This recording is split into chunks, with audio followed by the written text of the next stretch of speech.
तू है कैलाशवासी, तू है तो कैसी उदासी। जी हाँ, एक बार फिर से हर साल की तरह सावन के महीने में कांवड़ यात्रा शुरू होने वाली है। यूपी के कई इलाकों में इसको लेकर खूब तैयारियां जारी हैं। भगवान शिव को प्रसन्न करने के लिए ये पर्व 4 जुलाई से शुरू होने वाला है, जिसमें हरिद्वार सहित पूरी देवभूमि केसरिया रंग में नजर आने वाली है।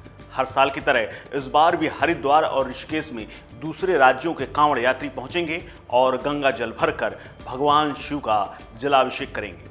ये यात्रा हर साल होती है, लेकिन बहुत कम लोग जानते हैं कि कांवड़ यात्रा आखिर क्यों होती है और ये है क्या, इसका इतिहास क्या है, ये यात्रा कितनी कठोर होती है।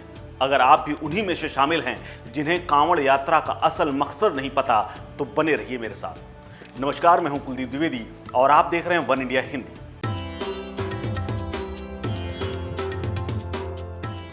कांवड़ यात्रा, जी हां, मान्यता है कि जब समुद्र मंथन के बाद निकले विष पान कर भगवान शिव ने दुनिया की रक्षा की थी। विष पान करने से उनका कंठ नीला पड़ गया था। कहते हैं इसी विष का प्रकोप को कम करने और उसके प्रभाव को ठंडा करने के लिए शिवलिंग पर जलाभिषेक किया जाता है। इस जलाभिषेक से प्रसन्न होकर भगवान भक्तों की मनोकामना पूर्ण करते हैं। कांवड़ का अर्थ है कंधे पर जल लाकर भगवान शिव के ज्योतिर्लिंगों पर जलाभिषेक करने की परंपरा ही कांवड़ यात्रा कहलाती है। वहीं आनंद रामायण में इस बात का उल्लेख किया गया है कि भगवान राम ने भी कांवड़ यात्रा निकाली थी। वो कांवड़िया बनकर वैद्यनाथ ज्योतिर्लिंग का जलाभिषेक करने पहुंचे थे। कांवड़ यात्रा के दौरान कांवड़ यात्री वही गंगा जल लेकर शिवालय तक जाते हैं और शिवलिंग का अभिषेक करते हैं। अब बात है कैसे बनती है कांवड़।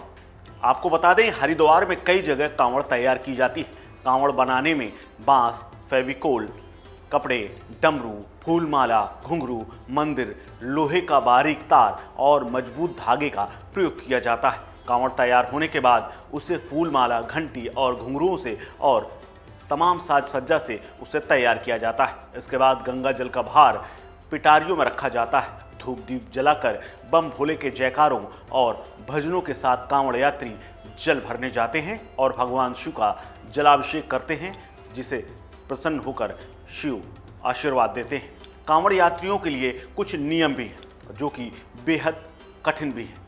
इसके लिए बिना नहाए कांवड़ को नहीं छुआ जाता।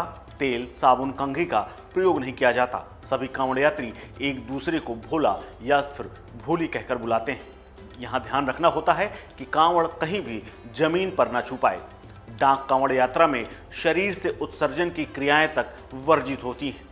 अगर यात्राओं की बात करें और कांवड़ की बात करें तो ये 4 प्रकार की होती है।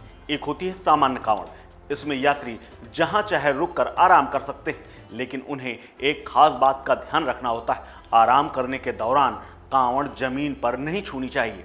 इस दौरान कांवड़ स्टैंड पर रखी जा सकती है। इसके अलावा एक कांवड़ होती है डाक कांवड़। इसमें यात्री शुरुआत में शिव का जलाभिषेक तक बगैर रुके लगातार चलते रहते हैं। वहीं इस दौरान शरीर से उत्सर्जन की क्रियाएं वर्जित होती हैं। तीसरे नंबर पर आती है खड़ी कांवड़। इसमें भक्त खड़ी कांवड़ लेकर चलते हैं।